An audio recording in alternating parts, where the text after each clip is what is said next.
کلام مقدس میں ایک باپ کی کہانی کا ذکر پایا جاتا ہے جس کا بیٹا اس سے اپنی میراث کا حصہ لے کر اپنے دوستوں کے ساتھ اس دولت کو عیش اور آرام میں اڑا دیتا ہے، جس کے نتیجے میں اسے غربت اور حقارت کا سامنا کرنا پڑتا ہے اور بالآخر اسے سوروں کو چرانے کا کام کرنا پڑتا ہے اور وہ ان کی پھلیاں کھایا کرتا تھا۔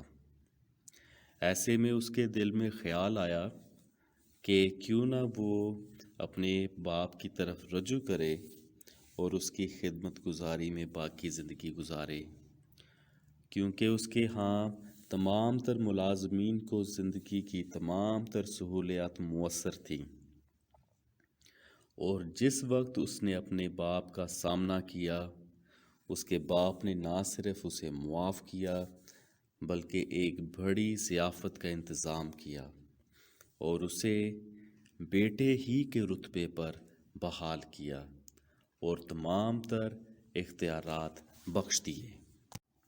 یہ کہانی تو ایک دنوی باپ کے حوالہ سے ہے، لیکن ہم دیکھتے ہیں کہ وہ کس قدر اپنے گناہ گار بیٹے سے محبت رکھتا ہے، لیکن ہمارا آسمانی باپ اس کی محبت دنوی ماں باپ کی محبت سے بڑھ کر ہے۔ اگر ہم برے ہو کر بچوں کے لیے اچھا چاہتے ہیں تو خدا جو ہمارا آسمانی باپ ہے، جس نے ہمیں اپنی شبیہ پر بنایا، جس کا دم ہماری سانسوں میں ہے، وہ کیوں کر اچھی چیزیں ہم سے دور رکھے گا۔ کلام مقدس کے نئے عہد نامہ میں ہم خدا کی ایسی محبت کا اظہار دیکھتے ہیں جس کی کہیں بھی اور مثال نہیں ملتی۔ خدا نے ہم سے اس وقت محبت رکھی جب ہم سب گناہ آلودہ تھے، تاریکی کا شکار تھے، لیکن ایسے میں بھی اس نے اپنے اکلوتے بیٹے کو بخش دیا اور اس نے ہمارے تمام تر گناہ اپنے اوپر لے لیے اور صلیبی موت گوارا کی تاکہ ہم نئی انسانیت کو حاصل کریں، تاکہ ہم ایک بار پھر خدا کے لائق بن سکیں۔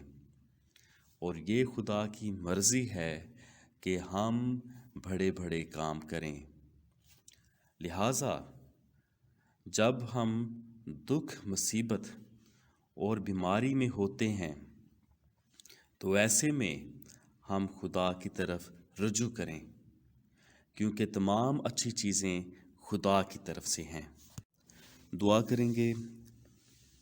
قادر مطلق آسمانی باپ، شکر ادا کرتے ہیں آج کے اس ورس کے لیے جس سے ہم نے رہنمائی حاصل کی۔ شکر ادا کرتے ہیں آسمانی باپ تیری محبت کے لیے۔ شکر ادا کرتے ہیں تیرے اکلوتے بیٹے کے لیے جس نے ہمارے لیے صلیبی موت گوارا کی، اور ایک بار پھر ہم اس کے وسیلہ سے تیرے لائق ٹھہرے۔ شکر ادا کرتے ہیں پاک روح کے لیے جو ہمیں کلام سمجھنے کی توفیق بخش دیتا ہے۔